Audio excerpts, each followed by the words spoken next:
Assalamualaikum warahmatullahi wabarakatuh. Baiklah, perkenalkan nama saya Sri Dawani Sundari dengan NIM 190511356 dan di sini saya akan memperkenalkan anggota saya yaitu Kenalkan, nama saya Analfa Sugiyarti dengan NIM 1905111076. Titin Rahayu dengan NIM 1905125058. Baiklah, di sini kelompok kami akan menjelaskan beberapa materi tentang karakteristik inovasi pendidikan. Di sini tugas ini adalah untuk memenuhi salah satu tugas ujian akhir semester dengan mata kuliah Inovasi Pendidikan Ekonomi oleh Bapak Hardisem Sabrus SPDMM. Adapun pembahasan kami pada materi karakteristik inovasi pendidikan ini yaitu yang pertama, pengertian karakteristik inovasi pendidikan, yang kedua yaitu bentuk karakteristik inovasi pendidikan, yang ketiga yaitu pengaruh karakteristik inovasi, yang keempat karakteristik inovasi menurut Van der Poel, dan yang terakhir yaitu faktor-faktor yang mempengaruhi inovasi pendidikan. Nah, materi yang pertama akan dibahas oleh Ana Ulfa Sugiyarti. Secara etimologis, istilah karakteristik merupakan susunan dua kata yang terdiri dari kata karakteristik dan tafsir. Istilah karakteristik diambil dari bahasa Inggris, yakni characteristic, yang artinya mengandung sifat khas.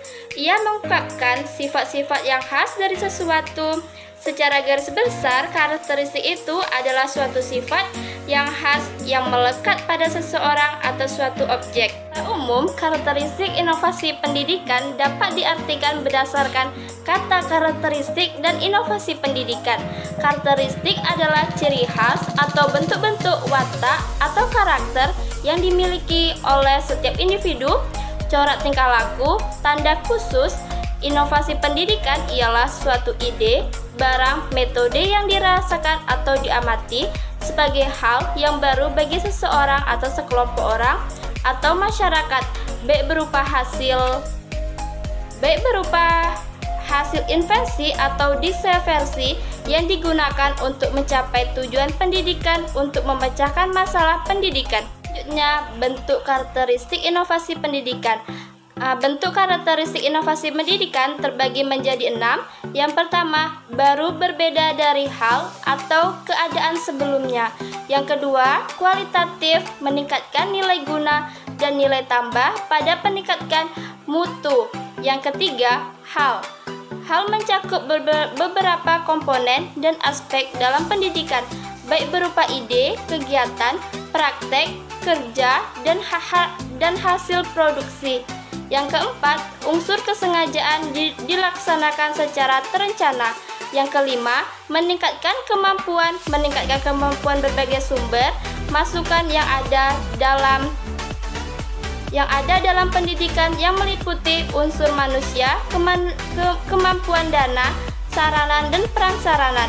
Yang keenam, tujuan mempunyai kejelasan secara dan hasilnya alasan atau masalah yang menuntut perlunya inovasi pendidikan. Jadi selanjutnya yaitu tentang pengaruh karakteristik inovasi menurut Evans M. Rogers. Yang pertama itu ada relative advantage atau disebut dengan keunggulan relatif. Penilaian terhadap suatu inovasi apakah relatif menguntungkan atau lebih unggul atau tidak.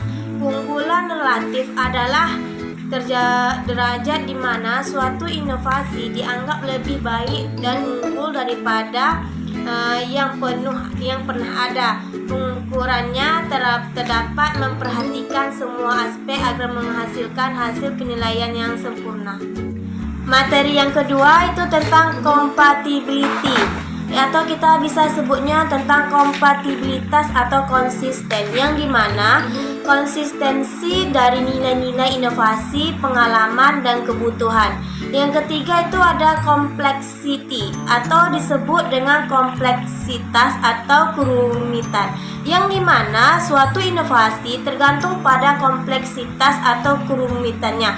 Semakin mudah dipahami dan dikuasai, maka semakin cepat suatu inovasi dapat diadopsi.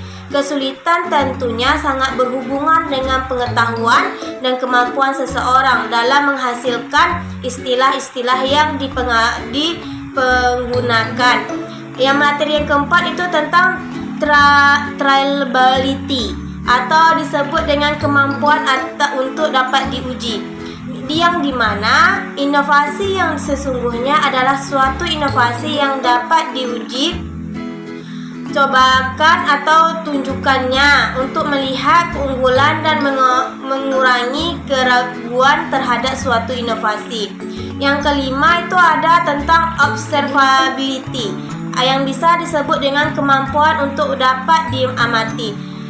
Yang dapat diamati itu seperti untuk meyakinkan orang lain terhadap suatu inovasi, maka inovasi harus bisa diamati. Proses ini ditunjukkan untuk membuktikan bahwa suatu inovasi memiliki keunggulan relatif atau tidak, yang dimana apakah inovasi yang diperkenalkan dapat dijawab atau menjawab kebutuhan atau tidak.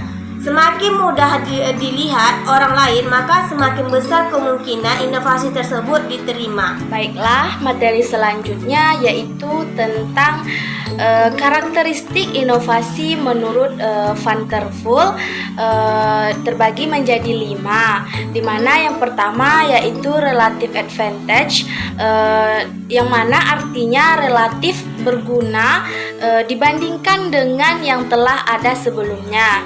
Dan yang kedua yaitu compatibility.